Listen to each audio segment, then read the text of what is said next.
In this video, we will discuss normal distributions and how to calculate probabilities in z-scores or random variables, along with graphing these normal distributions using Statcrunch, Excel, the graphing calculator, and the z-table.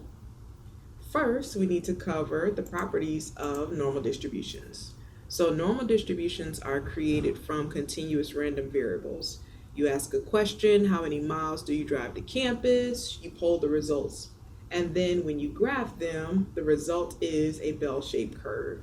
Some bell-shaped curves that occur naturally, or they closely model normal distributions, are IQ scores and heights. So we can refer to this curve as a normal curve, a bell-shaped curve, a Gaussian curve as well. Mu, this symbol, is our population mean, and it always is in the center of our graph. This determines the location of our graph. Sigma is our population standard deviation, and this is our measure of spread. This determines the shape of our graph, meaning how wide or how tall our graph is. Our normal curve is symmetric about the mean. So at the mean, you have a mirror image on the left and on the right-hand side. Half of your area is to the left, half of our area is to the right. So sometimes when we're referring to the area under the curve, we call it area or we call it probability. Same exact thing. So our tails, which are the ends of the graph, approach our x-axis, but they never cross.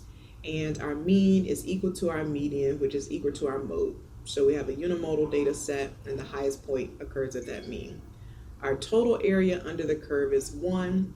Depending on the level of statistics that you're in, this is our function that creates this bell-shaped curve.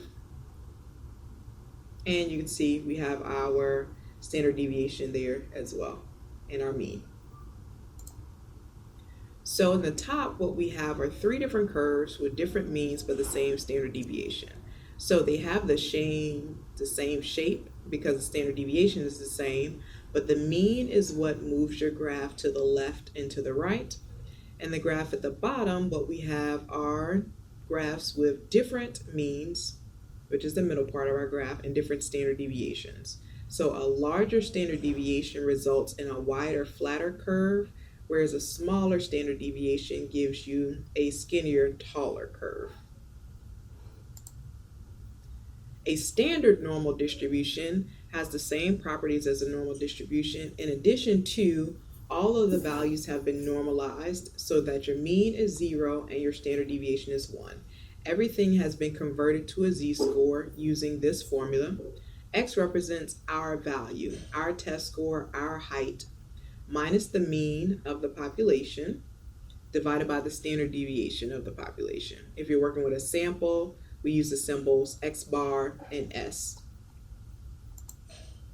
Our empirical rule is a normal distribution, and this is an approximation. It helps us to determine the area under the curve or the probability for certain values, and those certain values are certain multiples of standard deviations from the mean. These are approximate values. That's what these symbols are for, approximations. So within 1 standard deviation of the mean, we should see about 68% of our data.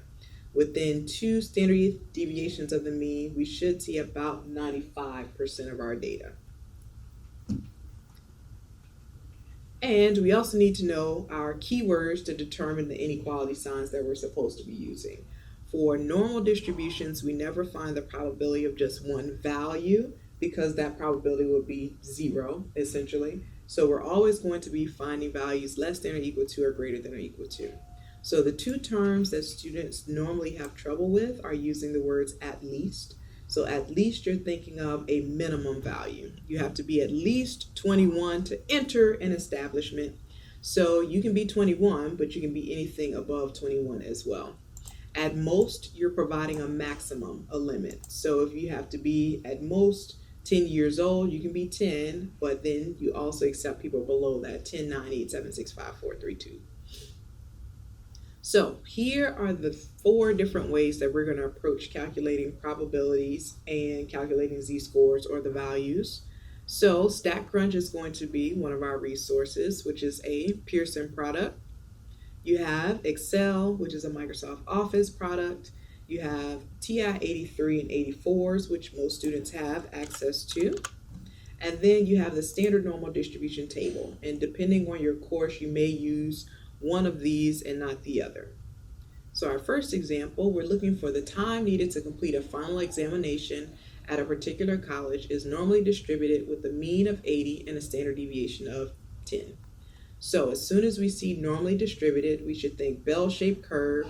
Our mean should go in the center, and we use our standard deviation to count up and down.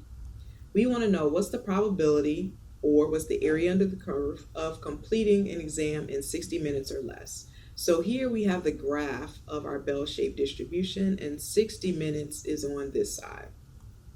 So if we are to do this with our graphing calculator, where we want to go is right above vars, which is distributions. Anything that's above a button, we need to press second and that button to access it. Option number 2 is normal CDF. And the way normal CDF works is you always put in your lower bound, the value on the left, your upper bound, the value on the right, your mean, and your standard deviation. And there are 3 different setups that we use depending upon where the area is, the probability that we're trying to locate. So here we want area to the left, so we're going to use this first setup. So -1, the E that we're using is the double E, the scientific notation. Any other E that's on the calculator will give you the wrong answer. We're trying to imply a negative number here, negative infinity. So you could enter in -1,000,000, -100,000, -10,000. As long as this value is a small negative number, then that will be perfectly fine. Our X value is our Z-score, or the random variable we're interested in. So here we were interested in a score of 60. We enter our mean, which is 80, and our standard deviation, which was 10.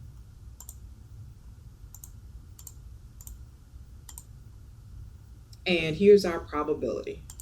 The likelihood of a student finishing in 60 minutes or less is very low. So if a student walks out before 60 minutes, you know that they either really understand the concepts, because this is a very unusual situation, or they have no idea what they're doing. If we're doing this problem in Microsoft Excel, we type an equal sign in first, then norm.dist. X stands for your random variable, or your Z-score, 60. Our mean is 80. Our standard deviation is 10.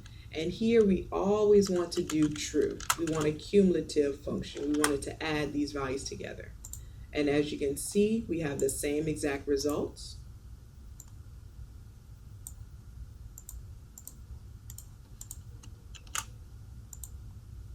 In Microsoft Excel. If we are using, so remember our Z-score formula is we take our value, and our value we're asking about is 60.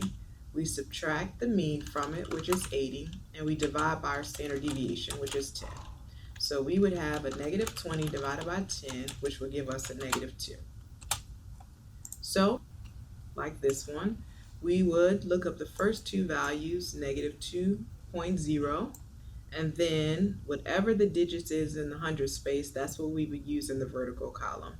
So at -2.00, here is our area that's to the left of that value, 0.0228. Same value that we have from the calculator and from Excel. And if we're using Statcrunch, we would go to Stat, Calculators, Normal. Our mean is 80. Our standard deviation is 10. We're finding the area to the left, so we use less than or equal to. And then our value we're interested in is 60. So Statcrunch, in addition to giving you the probability, they also give you the corresponding graph as well.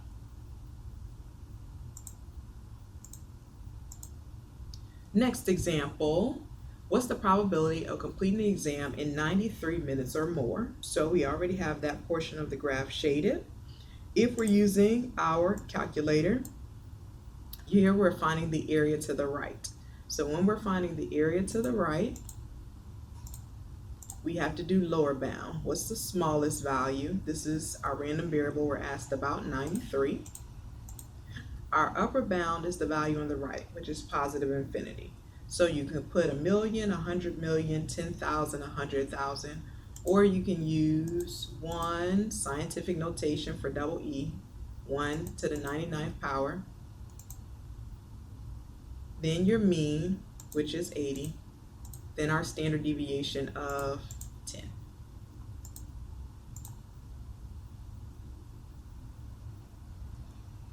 If you're using Microsoft Excel, we type the equal sign first, norm.dist. And just like in our calculator, well, here we want the area that is to the right. And in Excel, it only takes the area to the left. So what we have to do is to do the complements. We have to use the complement. So 1 minus norm.dist. Our x value would be 93. Our mean is 80. Our standard deviation is 10. And cumulative is true. So norm.dist of this value is going to give you the probability from 93 to the left. If we want the opposite side of that, the right side, we have to do the complement. So that's why we have 1 minus norm.dist.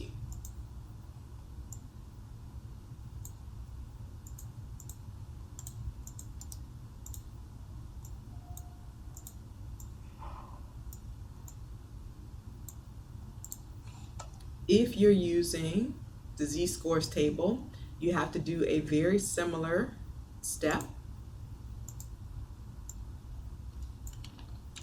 because your z-scores table only finds your area that is to the left.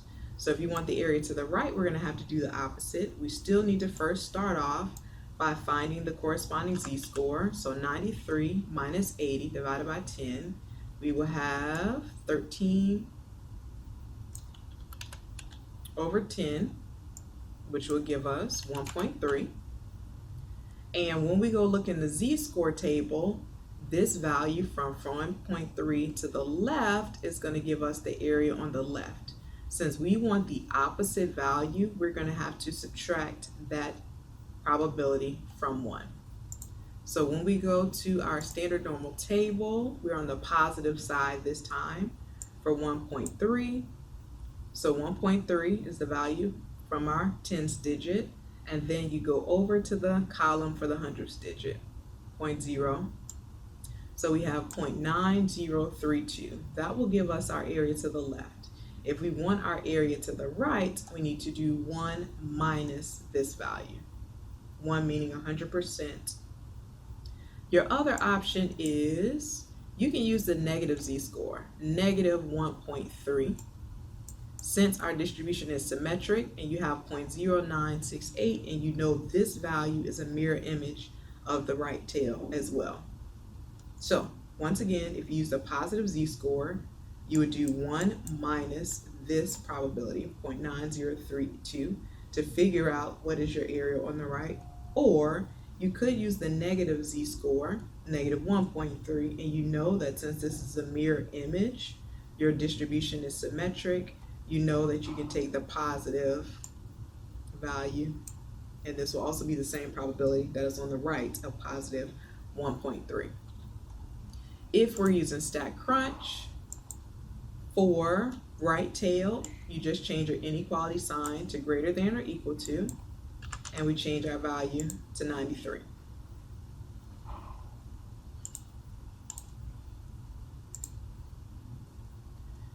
Here, what is the probability of completing the exam between 65 and 85 minutes? If we're using our calculator, second in vars gives us distributions. Normal CDF, when you want between two values, lower bound is the value on the left. Upper bound is your value on the right. We have our mean of 80 and our standard deviation of 10. So our probability is 0.62.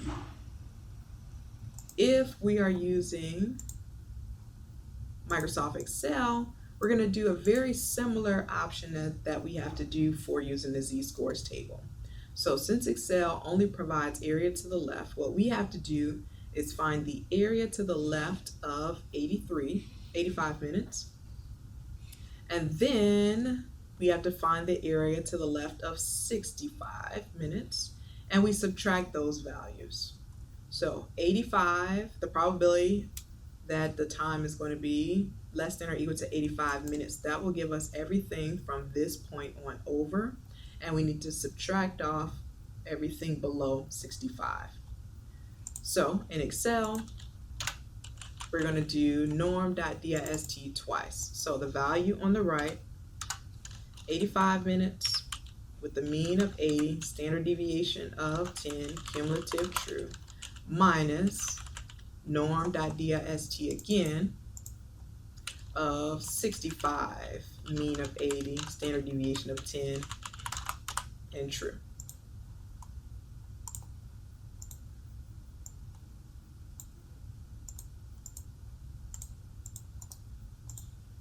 If you're using your z-scores table, you have to convert your values to z-scores first. So for your first value, 85 minutes, 85 minus 80 gives you 5. 5 divided by 10 gives you 0.5. So when we go look at the table, and that should be less than or equal to 0.5.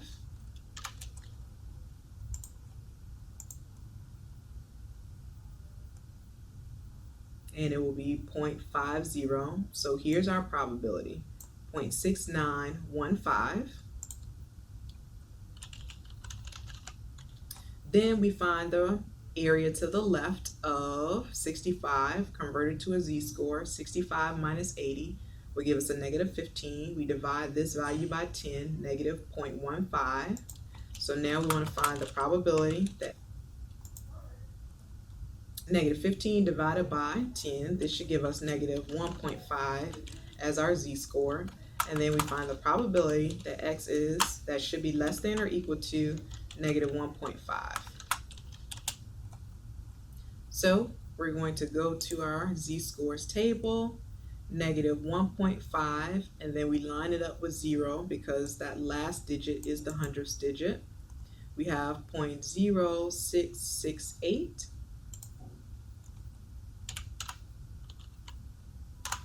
And then we subtract these values just like we did with Excel. 0.6915 minus 0.0668.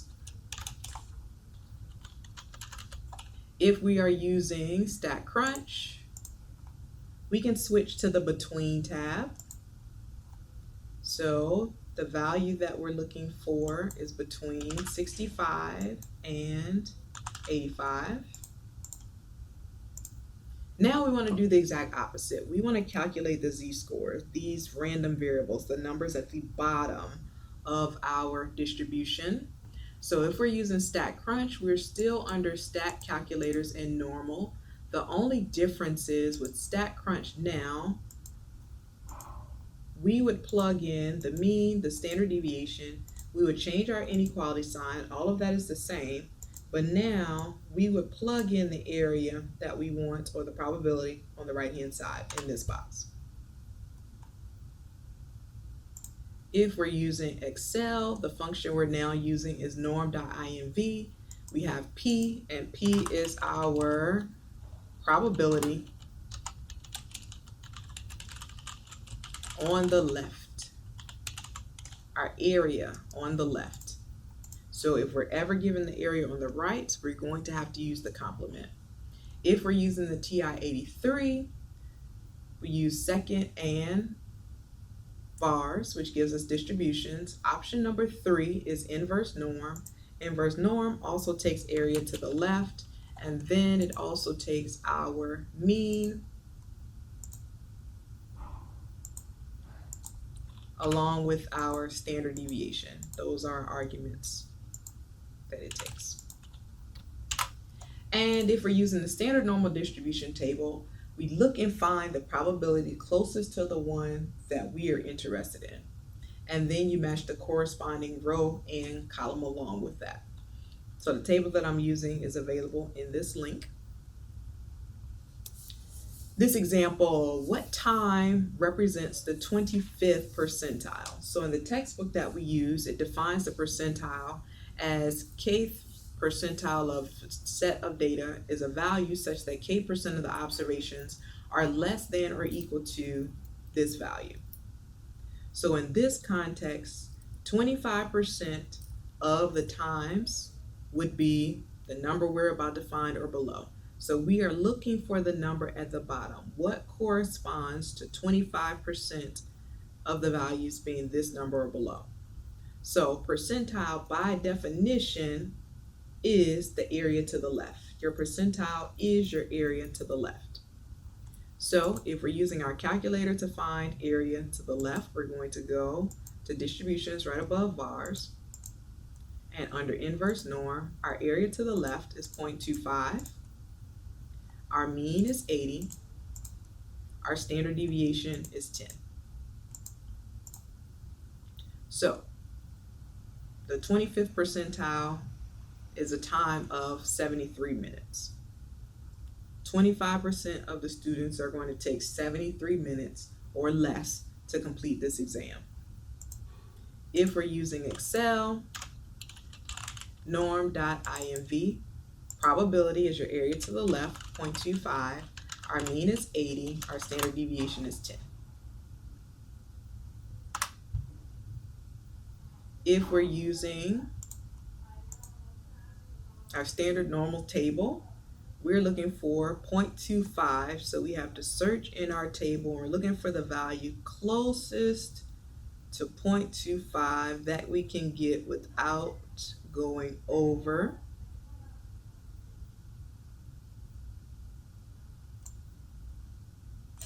So here we have 0.2514 and 0.2483. So here we have negative 0.6 and then 100's value of 7. So the z-score that corresponds to this is negative 0.67. So if we have that z-score,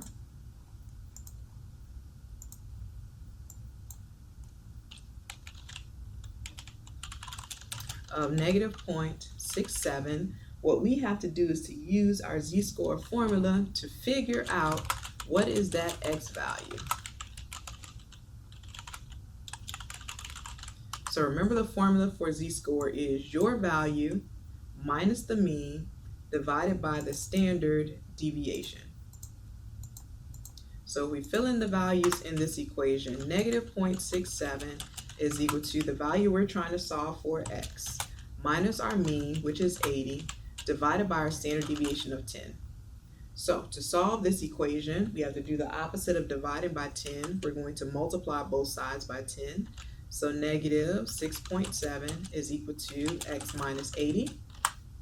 And then in order to solve for x, our value, the time that represents the 25th percentile, we need to take negative 6.7 and then add 80 to this value. And we have 73.3. So that's the same thing that we obtained with our calculator and with Microsoft Excel. If we're using Statcrunch, less than or equal to, because it's a percentile, we plug in the area under the curve, 0.25 on the right, and press compute. And it gives us that value. And our last example, between what times would you expect for 80% of your students to finish? So if 80% of the area is between these two values, we want to first figure out how much of our area is on the outsides. So 100% represents everything that's under your bell-shaped curve. We subtract 80%, which means there's 20% left on both of these sides. In our calculator, the inverse norm function only takes the area that's on the left. So we have to take the 20%, what is split on both sides, and divide this number by 2 just to find out what's the area on the left. So 20% divided by 2 gives us 10%. We change 10% to a decimal, 0.1. And that's going to give us our area that's on the left. Under distributions, we go to distributions, inverse norm. Area to the left is 0.1. Our mean is 80. Our standard deviation is 10. So here's going to be our smaller value. And if we round that, 67 is the value that represents our lower bound.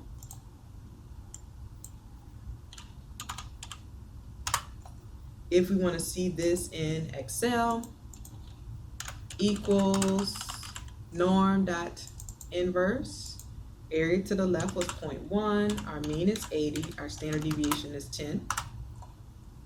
67.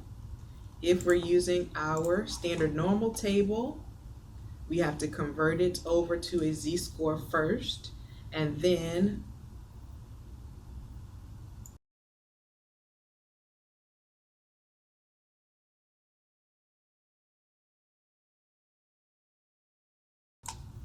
if you're using Statcrunch, less than or equal to, our area on the left is 0.1, 67. Then you need to find your cutoff score on the other side. So since our bell-shaped distribution is symmetric, what we know is that the value that's on the left is the same exact value that's on the right from the mean.